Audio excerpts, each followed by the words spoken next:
Live, local, late breaking. This is WAOV News 10 at 6.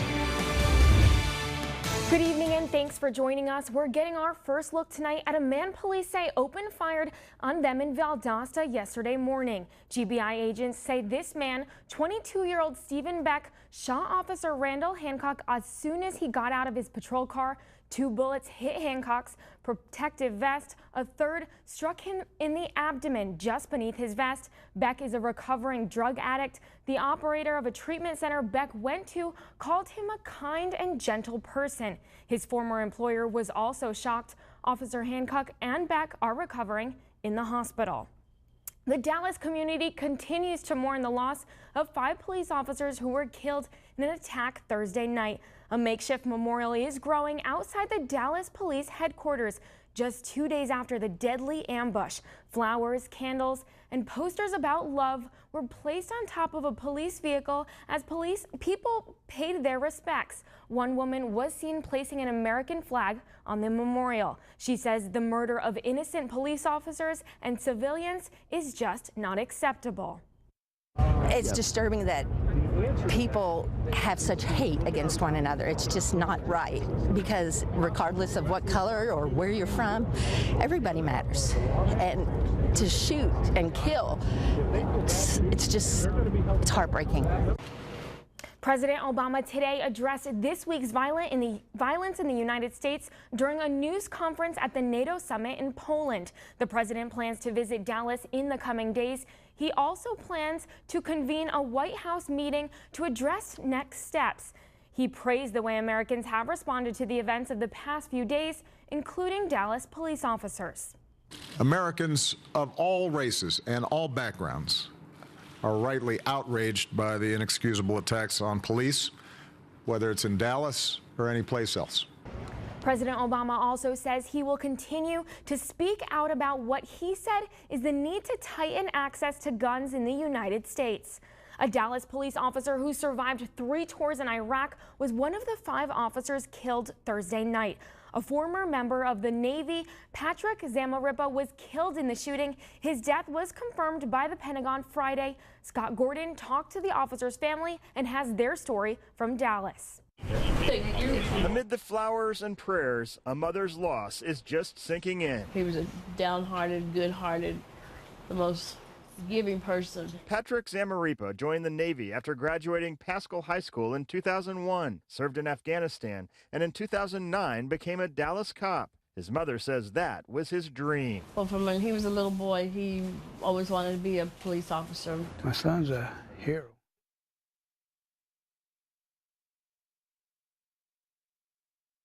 In one of his last tweets on the 4th of July, he wrote, "Happy birthday to the greatest country on the face of the planet, my beloved America." Officer Patrick Zamarripa would have been 33 years old next month.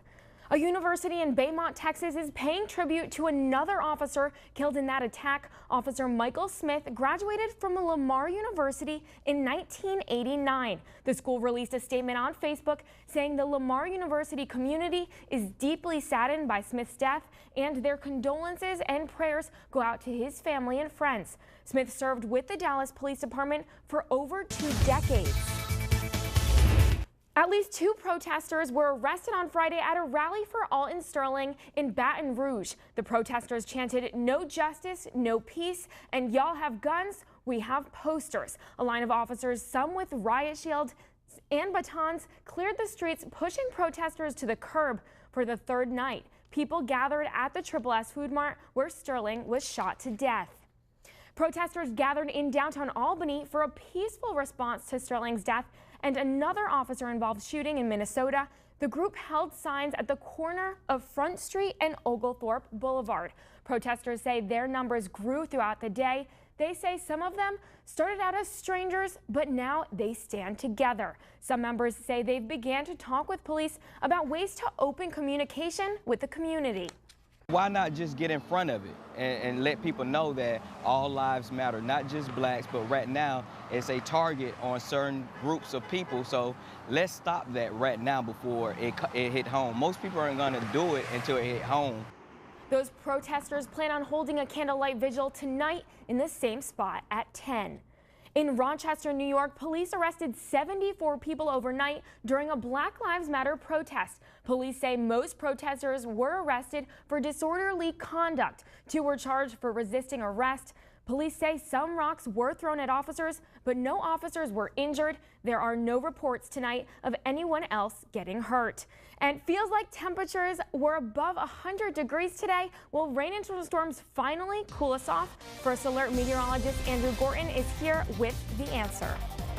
We do have some showers and thunderstorms in the area right now. Thankfully, those are cooling us off. We needed it after a warm day today. We did reach very warm, feels like temperatures above 105 today, but we do have cooler weather in the forecast, but we also have some showers and thunderstorms in the forecast. So I'm going to let you guys know a little bit more about that here in just a few minutes. Sounds good to me. I like when the rain cools off. It's nap weather. It's good. Yeah. Definitely nap weather. And a look at damage done.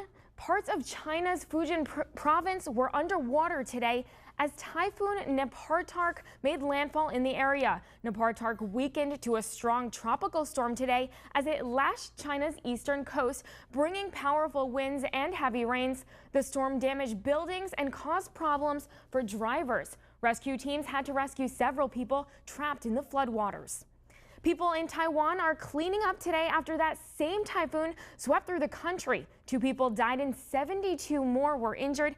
Take a look at this video. The storm knocked over power lines and blew signs off shops and into the streets. Some 15,000 people were evacuated from their homes before the storm hit. Officials said nearly 188,000 households lost power. Back in the States, a powerful storm rolled through Charlotte overnight, knocking down power to more than 40,000 people. Severe thunderstorms with lightning and large hail hit the region as it was getting dark Friday night. Strong wind gusts up to 50 miles an hour knocked down trees and power lines. Luckily, there were no reports of injuries. Drunk drivers and victims came together in Moultrie today, what they did to remember other victims. And it's that time of year again when adrenaline junkies dress up and run with the bulls in Spain. How many people were injured in the 3rd day of running with the bulls? Live, local, late breaking. This is WAOV News 10 at 6. The Worth County Sheriff's Office is working to determine the identity of a body found dead in the woods this morning. Officials say a black man was found dead around 3 a.m. in the woods off Seabrook Drive. Authorities say the body was at that location for a few days before it was discovered. The GBI is assisting the Sheriff's Office with the investigation. The cause of death is yet to be determined. One man is in jail and another dead tonight following a stabbing in Coffee County. Sheriff's deputies responded to a trailer park on Highway 32 around 5:30 this morning. There they found 51-year-old Domingo Ortiz dead from a stab wound. After searching the area, deputies ended up arresting 68-year-old Miguel Hernandez Santos. They have not yet said what charges Santos faces. The GBI is assisting with the investigation. The Turner County Sheriff says a drunk driver is in custody after leading deputies on a multi-county high-speed chase. A viewer sent us this video where the chase ended in a pecan field in Fitzgerald. Turner County Sheriff's deputies tried to stop the driver of a Chevrolet Camaro just after 3 this afternoon when he was clocked going 125 miles per hour on the interstate. Sheriff Andy Hester says the driver reached a speed of about 154 trying to run from authorities. The chase ended when he missed a turn at Merrimack Drive and Lower Rebecca Road. We are still waiting to get the name of that driver. Severe storms interrupted most of us this afternoon. What does the beginning of our work week look like? First Alert meteorologist Andrew Gorton is here to show us.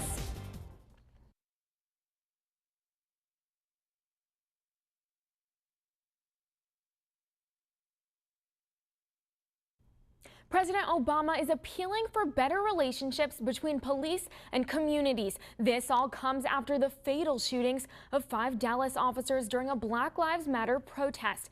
The president has decided to cut his trip to Spain short. He will go to Dallas early this week. Meanwhile, the Homeland Security chief is asking for calm amid violent protests in cities across the country. NBC's Jennifer Johnson has the story.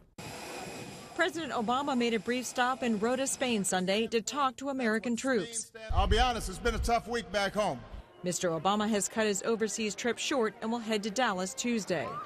After that tough week, 2 police-involved shootings and the ambush-style killing of 5 officers in Dallas, the president wants an end to the violence. I think that the overwhelming majority of people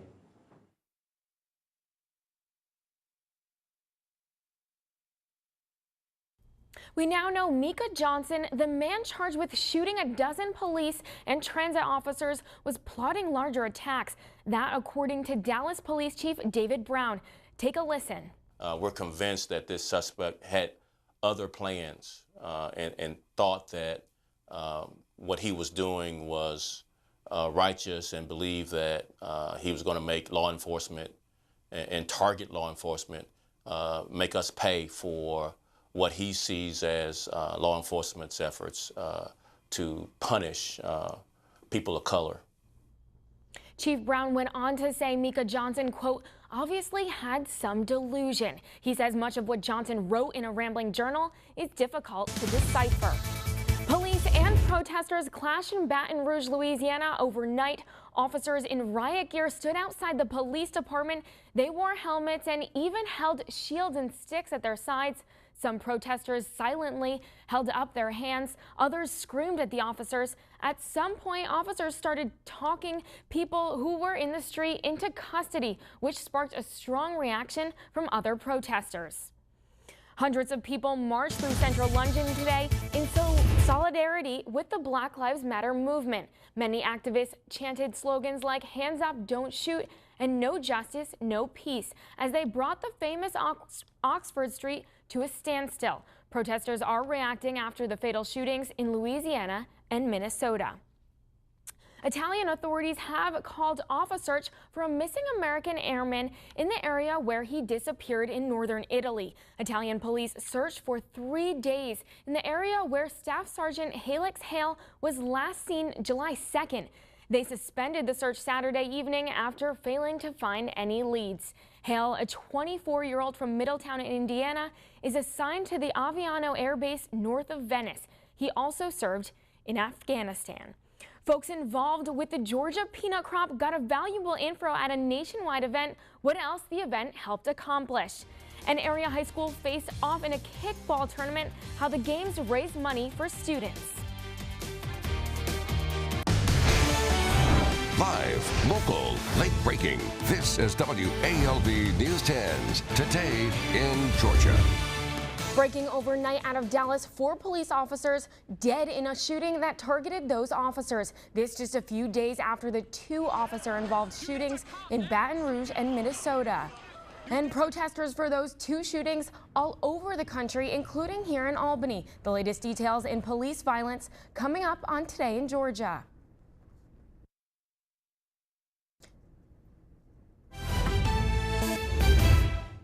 Breaking news out of Dallas, police officers shot dead by 2 snipers Thursday night during a protest over police killings. ABC's Stephanie Ramos has the latest details.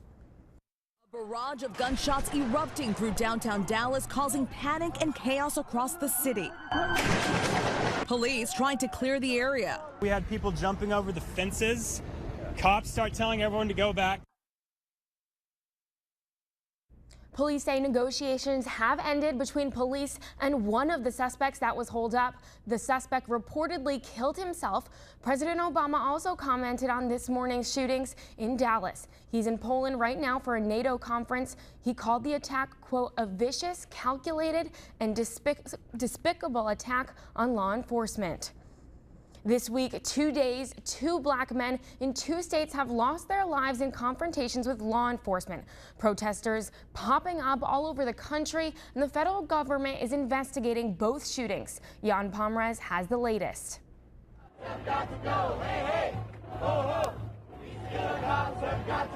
Protests in New York and elsewhere Thursday evening following the deaths of Philando Castile and Alton Sterling. The killings of the 2 African-American men in Minnesota and Louisiana also prompted Concerned citizens took to the streets of downtown Albany yesterday to protest the recent officer-involved shootings. Protesters say they're upset about the recent killings of Alton Sterling in Baton Rouge and Philando Castile near Minneapolis. As word spreads on social media, more protests joined the group along Oglethorpe Boulevard. Henry Carter is not a resident of Albany, but has a daughter who will soon attend Albany State. He says he doesn't want her to walk around in fear. He mentions that officers have other ways to detain individuals.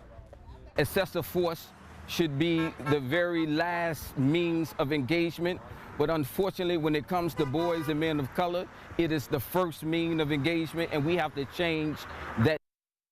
Because it's clear that Some drivers blew their horns as signs of support. Some even stopped and exchanged hugs with the protesters. Some say they won't stop protesting until the message is heard. So what should you do if you're pulled over in Georgia and you're carrying a gun?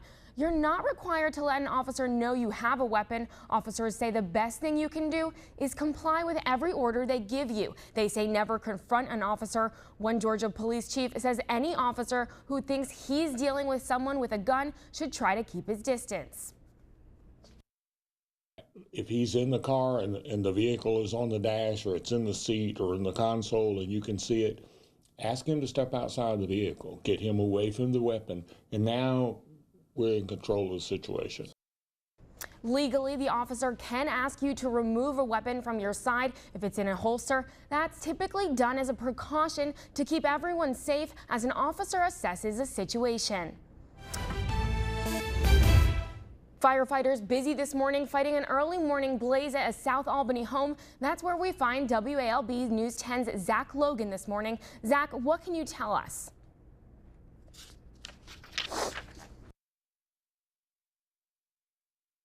Three Albany teenagers were indicted this week on 5 counts of terrorist attacks and reckless conduct, accused of shooting BB guns at cars and homes while playing what prosecutors called a kind of war game. 17-year-old Markel Rivers and 2 juveniles were arrested on February 6th. Police say they hit at least 5 cars and a home, but no one was hurt.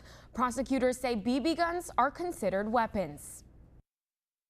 Trying to do a live action war game, but the live action war game allegedly included shooting at real people with these BB guns and houses with the BB guns, which is a crime and a felony in this instance. Prosecutors say these war games are being seen across the nation and warn that it's no game. If convicted, Rivers could be sentenced to 5 years in prison for each count of terrorist attacks. With dangerously hot weather on the way to South Georgia, WALB is implementing our new weather warning system to keep you safe. Our meteorologists have declared Saturday our initial first alert weather day because of the feels like temperatures could reach 110 degrees. You'll notice a first alert weather day icon and special weather information on television and on our website and social media.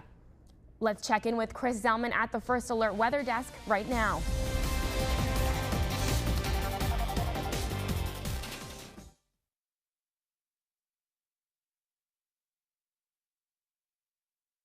The Sylvester City Council will decide whether to shut down a troubled nightclub. After a shooting there just a few weeks ago and a raid by the police Friday, Sylvester police asked city leaders to take away Club Celebrity's license. The police chief says the club attracts troublemakers. From our investigation, that a lot of underage people were going in there. We knew that there was a lot of guns in there. We knew there were gangs in there. The chief went to the city council this week and asked them to close the club for good. The council meets again on July 18th. Well, if you look out at the morning skyline in just a few moments, you may catch a rare sight. The International Space Station is passing over Albany. And for the next 5 minutes, you will be able to see it. You can find the station just over the horizon toward the northwest. The station is visible a few more times over the weekend. The next time you will be able to see it is Saturday at 5:19 in the morning. The Albany police chief warns officers are seeing a rash of thefts from cars. He wants people to take steps to protect yourself and your property. Yesterday afternoon, Albany police arrested 2 men in the East Albany Walmart parking lot who were seen walking from car to car looking inside. When officers approached them, they both ran. Albany Police Chief Michael Pearsley wants you to keep your guard against the thieves. You can't get too lax and just think, well, you know, I'll leave something in the vehicle. Please take everything out your vehicles that's of value, lock your doors. Both arrests were made in the middle of the afternoon in a crowded parking lot. The chief says if you are parking your car at night in a shopping center, park it under a light. A drug arrest across the street from a school, what the officers found in the bus. And a typhoon hits Taiwan this morning, leaving thousands without power. What officials say the typhoon could cause in the area.